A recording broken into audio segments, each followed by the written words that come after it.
우리가 찬양했듯이 하나님 내 기도를 들어주십시오, 주의 길로 인도해 주십시오 라고 우리가 찬양했는데, 여러분의 기도를 하나님이 들어주시기를 바라십니까? 그렇게 되면 좋을 것 같아요. 어떻게 믿어요? 5년 후에도 10년 후에도 좋을 것 같아요? 어떨 것 같아요? 그러면 하나님의 길에 맡기면 만족할 수 있을 것 같아요? 이상한 거 얘기하시면 어떡할 거예요? 이삭을 바쳐라. 이 소원의 문제. 여러분, 오늘 우리가 읽은 말씀, 시편 이 말씀 같은 거 읽으면 무슨 느낌이 드십니까? 2절부터 하나님의 장막에 하나님과 같이 있을 수 있는 사람이 어디 있을까? 하나님이 품 안에 품고서 하나님이 계신 곳에 있을 수 있는 사람은 어떤 사람인가? 라고 물을 때, 우리는 뭐 이런 것에 좀 익숙하고 그래서 하나님이 어떤 것을 좋아하시는가에 대해서 알고 있지만, 하나님 신이 어떤 것을 원하실까? 사람에게 각자의 이제 생각들이 있죠. 뭐 여러 가지 생각들이 있는데 2절부터 5절까지 나온 말씀을 읽으면 맞기는 맞는 것 같은데, 다시 제가 읽을 때 여러분에게 한번 OX를 해보세요. 나는 정직하게 행하는가? 공의를 실천하는가? 진실을 말하는가? 혀로 남을 허물하지 않는가? 이웃에게 악을 행하지 아니하는가? 이웃을 비방하지 아니하는가? 내 눈은 망령된 자를 멸시하는가? 여호와를 두려워하는 자들을 존대하는가? 마음에 서원한 것, 약속한 것은 해로울지라도 변하지 않고 지키는가? 이자를 받으려고 돈을 구워주지 아니하는가? 뇌물을 받고 무죄한 자를 해하지 아니하는가? 그럼 느낌이, 이 말씀 읽으면 무슨 생각이 들어요? 난 100점이다. 너꺼네. 나는 뭐 이런 생각이 드십니까? 아니면 하나님께서 이런 일을 기뻐하시는 건 맞긴 맞는데, 인정을 하는데 너무 완벽해 보이고 완전해 보여서 나는 좀 아닌 것 같다라는 거부감이 드십니까? 어떠세요? 이거는 내 얘기다 라는 생각이 드세요? 아니면 이 하나님 말씀이 맞긴 맞는데 너무 우리와는 이제 수준 차와 실력 차이가 나서 나는 좀 아닌 것 같다 해서 나는 역시 뭐 아닌가? 라는 그런 느낌이 드십니까? 하나씩 살펴보면 마음에 대해서, 기초에 대해서 얘기를 하고 있어요. 정직하게 행하며 공의를 실천하며 마음의 진실을 말하며. 여러분, 그러면 여러분은 맨날 거짓말 하십니까? 어때요? 거짓을 행하고 거짓말 얘기하고 막 불의를 일삼고 그러세요? 어떠세요? 그렇지는 않은 것 같죠?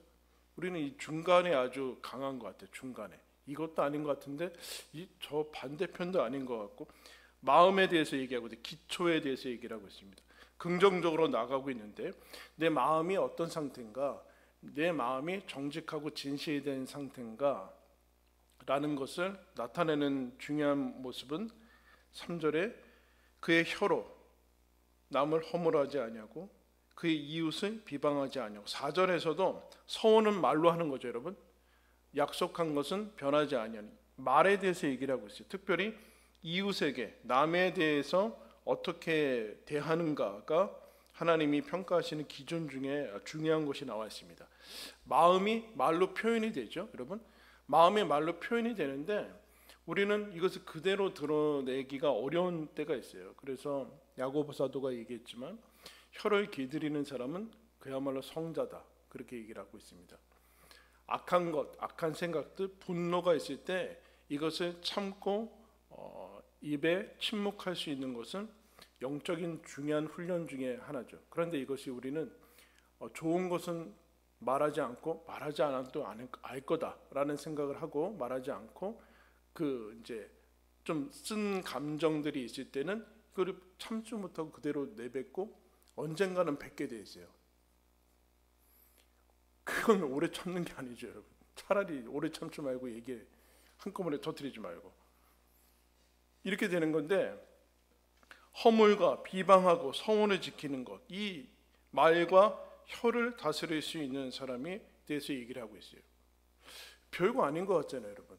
하나님께서 신이 인간의 품을 싣고 그럴 때 특별한 뭐 엄청난 능력이나 뭐 외적인 성취를 얘기하지 않고 너 마음이 정직하냐, 진실하냐, 완벽하라는 얘기가 아니죠.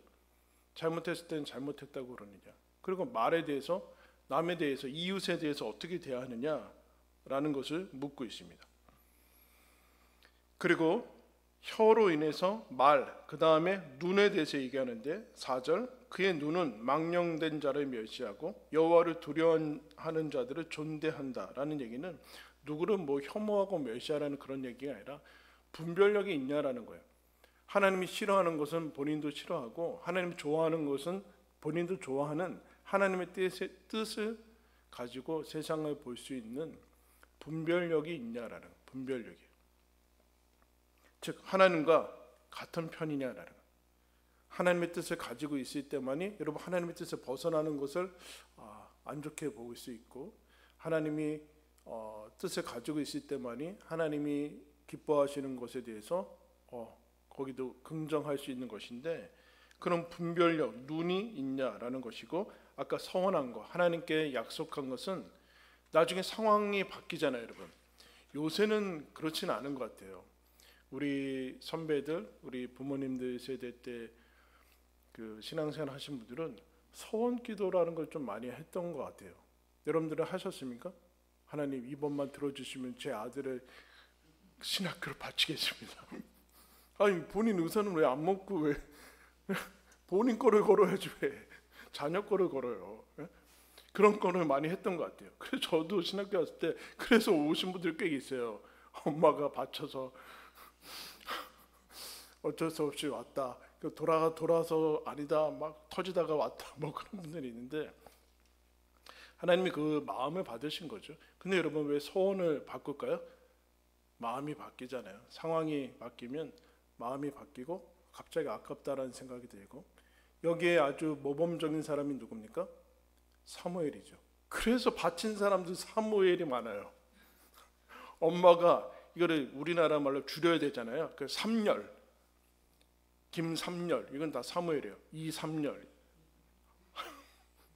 평생 나는 이제 한나는 하나님께서 그걸 받아서 사무엘을 주니까 에이 설마 내 기도를 들으셨겠어? 이렇게 오리발 내미지 않고 그대로 딱 떨어질 때가 되니까 갔다가 하나님께 바칩니다. 하나님이 그걸 받으셨죠.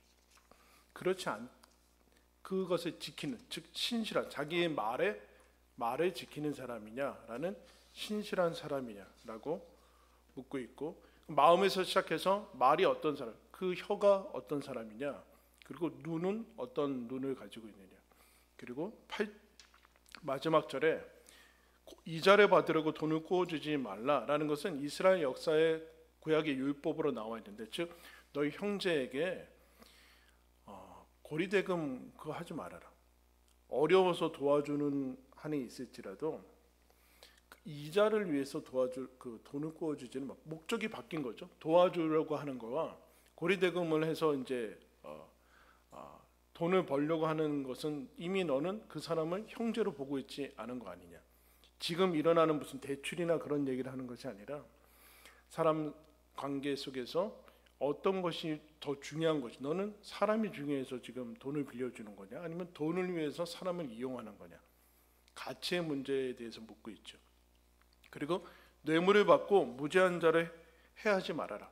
즉 죄가 뇌물을 받으면 죄가 아닌 거로 바뀌고 아니면 죄가 되고 그런 일을 하지 말아라. 결국에는 너도 역시도. 근데 여러분 이것이 왜 나왔을까요? 갑자기 하나님이 우리 인생에 있어서 가치관을 알아볼 수 있는 가장 정확한 척도는 돈을 어떻게 쓰느냐의 문제, 돈에 대해서는 어떤 태도를 가지느냐가 가치관을 가장 알아볼 수 있는 상황이죠. 이 돈이 걸려 있으면 과연 거기에서 자기의 이제 본 모습이 나오게 되는데, 그때 너의 보물, 너가 소중히 여기는 것이 어디에 있는지를 보게 되는데, 하나님이 없는 사람들은 결국에는 돈 자체에 집착을 하게 되겠죠. 그럼 돈이 소중하지 않은 사람이 있겠습니까? 그러나 다 소중하지만 그게 무엇을 위한 수단으로 쓰이는가를 하나님이 보신다는 거죠. 너는 보물이 어디 있느냐, 너가 소중하게 여기는 가치가 어디 있느냐라. 돈을 소중히 여기는 건 좋은데 그럼 돈을 왜 소중히 여기는지를 물어야 되는 거예요. 왜 소중히 여기느냐,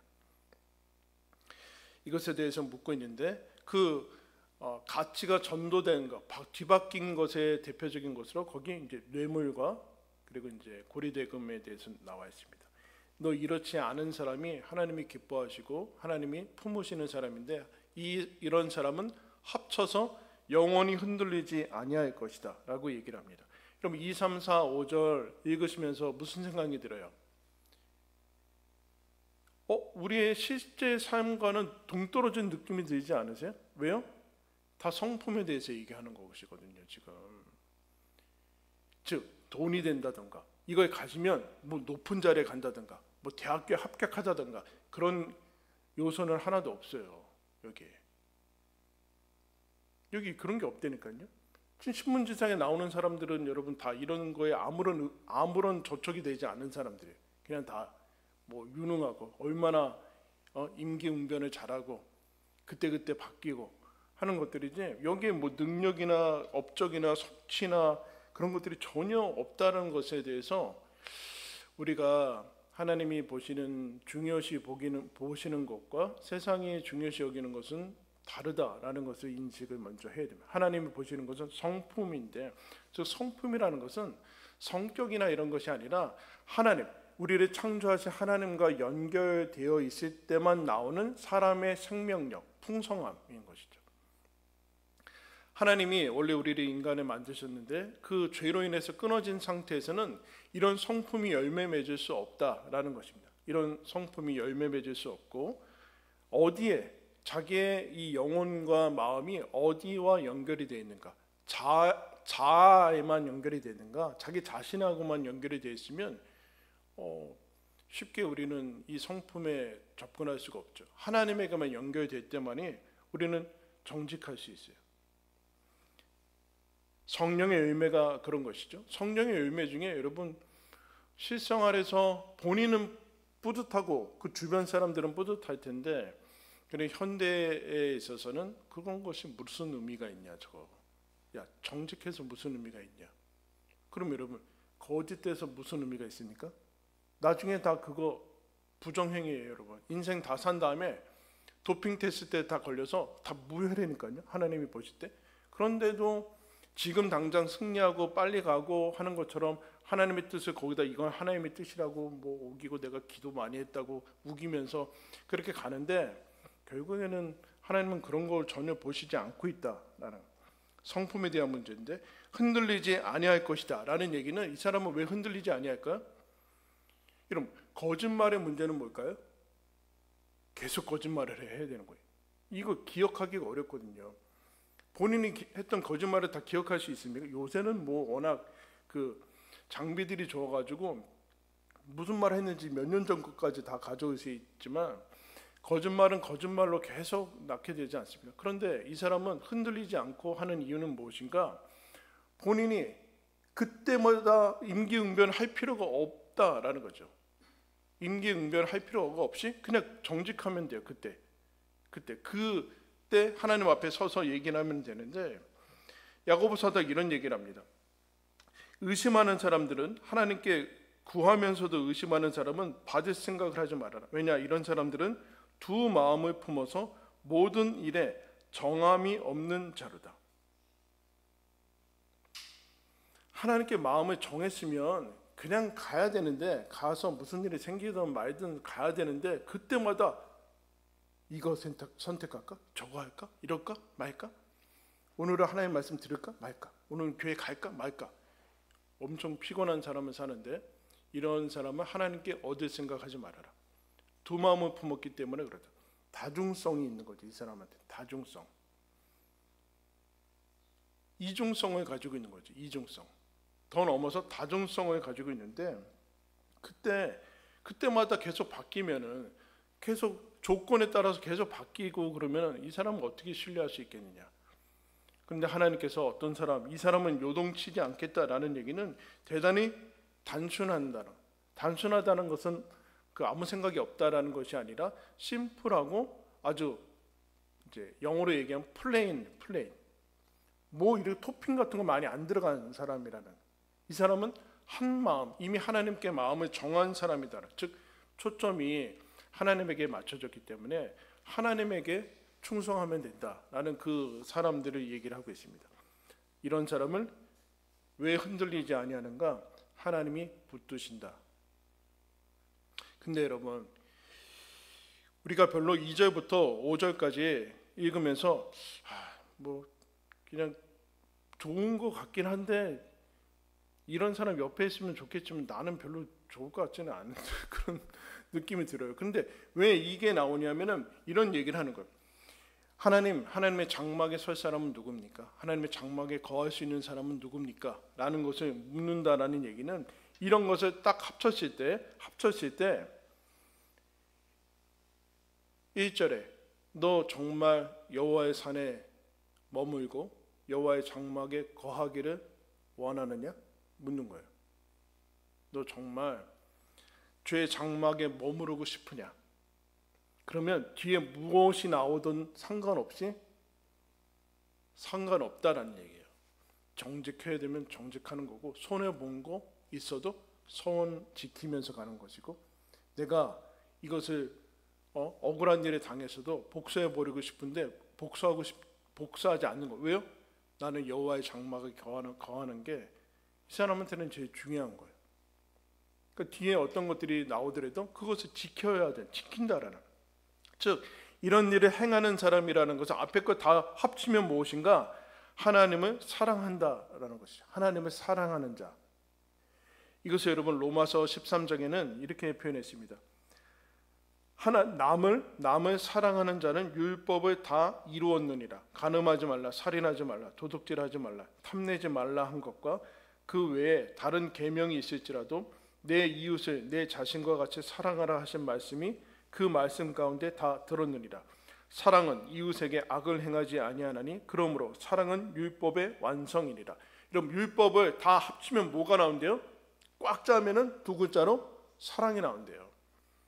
부정적으로는 악을 행하지 아니하는 것인데 악을 행하지 않은 것을 넘어서서 사랑은 율법의 완성이고 모든 율법은 사랑하라는 말씀에 다 포함이 되어 있다라는. 그러니까 이 사람은 어떤 사람인가?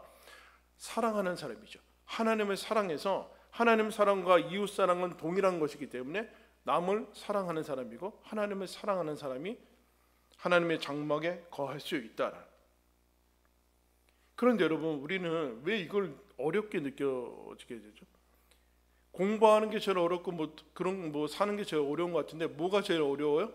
사랑하는 게 제일 어려워요, 여러분. 네? 근데 하나님이 계명을 지키래요. 이 율법을 지키고 계명을 지키고 예수님도 요한복음에서 우리한테 걸리는 말씀을 하세요. 너희가 나를 사랑하면 내 계명을 지킬 것이다. 나 계명 잘 못 지키는데. 그럼 나 하나님 사랑하는 거 아닌가? 여기 너희가 나를 사랑하면 계명을 지킬 것이다. 무슨 얘기일까요, 여러분? 누구의 말을 지키는 것이 쉽고 어렵고의 문제, 그 말 자체가 아니라 한번 따라하겠습니다. 사랑하면 쉽다. 사랑하면 쉬워요, 여러분. 사랑하면 그 사람 말 지키지 않아도 가서 무릎 꿇고 지켜요, 여러분. 사랑하면 그 사람 말, 그 존재, 대상에 대한 말 듣는 게 쉬울 뿐만 아니라 그 사람 말 듣고 그 사람 말대로 해주는 게 기뻐요. 누가 시키지 않아도. 자원해요. 근데 사랑하지 않으면 이건 고문이죠. 사랑하지 않으면, 하나님을 사랑하지 않는데 율법을 지킨다? 이건 고문이에요. 그래서 이스라엘 백성이 마음에서부터 떨어져 나간 다음에 율법이 형식화되는 것이지, 하나님을 사랑할 때는 율법은 그들에게 있어서는 생명이 됩니다. 그러나 하나님을 사랑하지 않으니까 이건 고문이고 율법을 지키는 것은 불가능한 일이 됩니다. 장식품으로 사랑하게 되죠. 그리고 사랑하면 닮아가게 되어 있습니다. 그러면 사랑하는 것이 뭘까요? 사랑하는 게 뭐예요? 그 존재를 즐거워하는 거예요. 그 존재를. 여러분 신앙이 뭐라고 배웠어요? 여러분 신앙. 계속해서 역사적으로 전통적으로 가지고 있는 그 기독교에서 중요신 사람의 창조 목적이 무엇이냐라고 할 때 뭐라고 합니까? 하나님을 즐거워하는 거. 하나님을 즐거워하는 거. 하나님을 즐거워하는 게 사람의 목적이에요. 여러분 어떠세요? 하나님을 즐겁습니까? 이 시편 15편 말씀을 읽으면서 하나님의 장막에 거하는 게 즐거운가? 너는 그렇지 않은가를 묻고 있는 거예요. 지금 이거를 행해라. 뭘 해라. 거짓말하지 말아라. 정직해라라는 뭐 어떤 행위에 대한 계명을 제시하는 것이 아니라 너 정말 하나님과 함께 있고 싶으냐라고 묻는 거예요. 어떤 학자가 이런 얘기했어요. 하나님은 천국에 들어가고 싶은 사람은 다 들여보내게 해주신대요. 들어가고 싶어요? 거기 하나님이 계시다니까요. 하나님 싫어하는 사람은 안 들어가고 싶어 한대요. 거기가 무슨 뭐 지상 나고 뭐 아프지 않고 고통이 없는 그런 것이 아니라 거기 하나님이 계시다니까요. 그래서 하나님을 싫어하는 사람들이 제일 불가능한 일은 뭡니까? 예배드리지 못해요. 벌써 30분이나 지났네. 와, 이건 지옥이죠.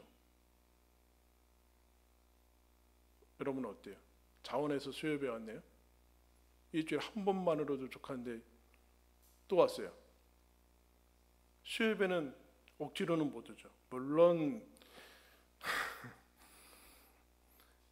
이 얘기를 하는 거예요. 지금 너는 정말 하나님하고 같이 있는 게 즐거우냐? 라고 묻는 거예요. 그렇지 않으면 나머지는 다 족쇄고 고문이고 이건 지키고 싶지 않은 거죠. 그런데 하나님을 즐거워하는 자란 즉 너의 소원은 무엇이냐? 그러면 네 소원이 무엇이냐? 이 사람의 소원은 하나님하고 같이 있으려면 어떻게 해야 됩니까? 라고 하나님하고 같이 있고자 하는 소원이 있을 때 이 답이 나왔어요. 아 그래요? 그럼 정직해야지. 야 이거 거짓말 해가지고 단간의 이득은 얻을 수 있지만 하나님하고 같이 있는 것이 깨어지잖아 라고 하면서 거절할 수 있는 거죠. 소원의 문제예요. 소원. 여러분이 어떤 소원이냐. 결국엔 사람은 신앙인이건 아니건 간에 여러분이 무슨 갈망을 가지고 소원을 하고 있는가에 따라서 갈 거예요. 지금 여러분이 누리고 있는 모든 것들의 대부분은 여러분이 원해서 그렇게 하고 있는 거예요. 그러면 어떻게 해야 돼요? 소원이 구원받아야 돼요. 여러분의 소원이 구원받아야 돼요. 여러분이 원하는 것이 하나님의 뜻대로 구원을 받아야 된다니까요. 그렇지 않으면 신앙인이 됐음에도 우리가 주일날 살펴보고 있는 고린도 교인들처럼 소원이 구원을 못 받으니까 어거스틴이 여러분 신구교를 막론하고 어거스틴이라는 사람이 그 당시 최고의 기초를 놓은 사람이거든요. 근데 그 사람이 그 젊은 시절 때 엄청 그 허랑방탕하게 살고 이 종교 저 종교만 다 다르다 허랑방탕해서 자기 결혼하지 않은 상태에서 애도 낳고 막 그랬어요. 그런데 그가 하나님을 알고 나서도 하나님의 은혜를 알아가는 도중에도 어떻게 기도했는가? 하나님 순결하게 해주십시오. 이미 허랑방탕하게 살았어요. 그런데 하나님을 알아서 순결하게 해주세요. 그런데 이렇게 기도합니다. 아직은 아닙니다. 하나님 아직은 아니에요. 아직은 좀 더 순결해야 되는 거는 막 당위로 받아들이고 저게 좋다라는 걸 받은데 이제 아직 이게 양다리를 걸치고 있는 거죠. 거기서 구원을 받아야 돼. 구원. 하나님이 즐거워야 돼. 그래서 2절부터 5절까지 읽으면서 이게 좋아 보여야 돼요. 근데 거짓말하면서 뭐 승승장구하고 성공하고 저렇게 세상의 쾌락을 누리고 막 그러면서 저게 좋아 보이면 방법이 없어요. 그렇게 살 수밖에 없어요. 다른 게 좋아 보여야 돼. 하나님이 원하시는 게. 그를 묻고 있는 것이죠. 그래서 에베소서 5장 1절에 그러므로 사랑받는 자녀같이 너희는 하나님을 본받는 자가 되고 그리스도께서 너희를 사랑하신 것 같이 너희도 사랑 가운데서 행해라. 하나님을 본받는 닮을 수 있는 사람이 됐다. 하나님의 자녀가 됐다. 하나님이 이런 자격이 있는 사람들을 하나님께서 초대하시는데 여러분 알죠? 우리는 모두 이런 자격을 이미 다 깨트려 버린 사람입니다. 하나님 앞에 나아갈 수 없는 사람인데 하나님이 조건을 제시하지 않고 예수 그리스도를 통해서 이 모든 것들, 너 이미 자격을 내가 갖추게 했다. 그러니까 여기로 하나님께서 우리들한테 요구하는 것은 이런 것을 하라고 하는 이 자격을 갖춘 다음에 하나님한테 오라는 게 아니라 자격을 다 이미 갖췄으니까 너 나한테 오라는 거. 부르심의 모습이죠. 부르심. 여기 와서 이렇게 내가 너를 만들겠다. 너 이게 좋아 보여야 된다. 이게 아직도 좋아 보이지 않고 저 세상 사람들이 좋아 보이면 너가 뭔지 한번 봐야 돼. 세상 사람들이 어떻게 살아가는지 보지 않았느냐. 하나님 앞에 머물고 싶은 곳이 너가 좋아야 된다라는 이 자격이 아니라 부르심이죠. 부르심. 자격을 갖춘 다음에 오라라는 것은 율법이죠. 복음이 아니잖아요. 복음. 그게 어떻게 여러분 복음이 되겠습니까? 나는 이런 사람이 될 수 없는데 언제 하나님 앞에 가냐? 그게 아니라 와라. 내가 모든 것을 다 갖췄다. 그리고 너를 이런 모습으로 만들어 갈 것이다. 이것이 너희를 향한 내 마음이고 부르심이다 라고 얘기를 하고 있어요. 예수 그리스도를 향해서, 예수 그리스도를 통해서 하나님이 나를 이렇게 사랑하시는구나. 이 모습을 읽으면서 은혜를 받은 다음에 이 모습을 보면서 이 사람 진짜 멋진 사람이다. 이 멋진 사람으로, 그야말로 사람다운 사람으로, 신실한 사람으로, 예수님을 닮은 사람으로 나를 부르셨구나라는 여기에 영광과 명예가 있어야지만 여러분 신앙생활을 할 수 있어요. 사실은 그렇지 않고 여기 와서 믿기 전에 소원들만 여기다 가운데다 갖다 놓고서 예수의 이름만 부르면 어려워요. 믿음이 불필요하게 느껴지고 이런 것들 다 귀찮게 느껴지고 예수 믿는 사람의 그 영광을 못 누리게 된다. 하나님이 하나님을 즐거워하는 사람, 너 정말 내가 즐겁냐? 라고 물으시는 거예요. 그러니까 수요예배 오신 분들은 훨씬 수준이 나아져야 될 거 아니에요. 그죠? 주일에 한 번 오는 사람보다 수준이 나아졌는데 그 수준이 나아진다는 것은 내가 하나님을 즐거워하는가, 이 하나님을 믿는 것에 영광을 아는가, 내 삶의 형편이 어떠하든지 간에 상관없이 하나님을 즐거워하며 하나님을 기뻐하며 하나님 앞에 머무는 게 내 소원인가 라고 물으시는 거예요. 그러면 하나님께서 영원히 흔들리지 않을 것이다. 하나님께서 너에게 모든 것들을 인도하시고 붙드시고 흔들리지 아니하는 평강을 줄 것이다 라고 약속하고 있습니다. 여러분, 저와 여러분 하나님께서 이와 같은 사람으로 부르셨습니다. 이것의 영광을 알기를 바라고 하나님을 즐거워하며 그것이 하나님을 영화롭게 한다는 사실을 기억하며 누구보다 나를 기뻐하시는 그 하나님을 기뻐하는 그 영광스러운 삶을 더 많이 알고 누리시기를 예수님의 이름으로 축원합니다. 기도하겠습니다. 하나님 아버지,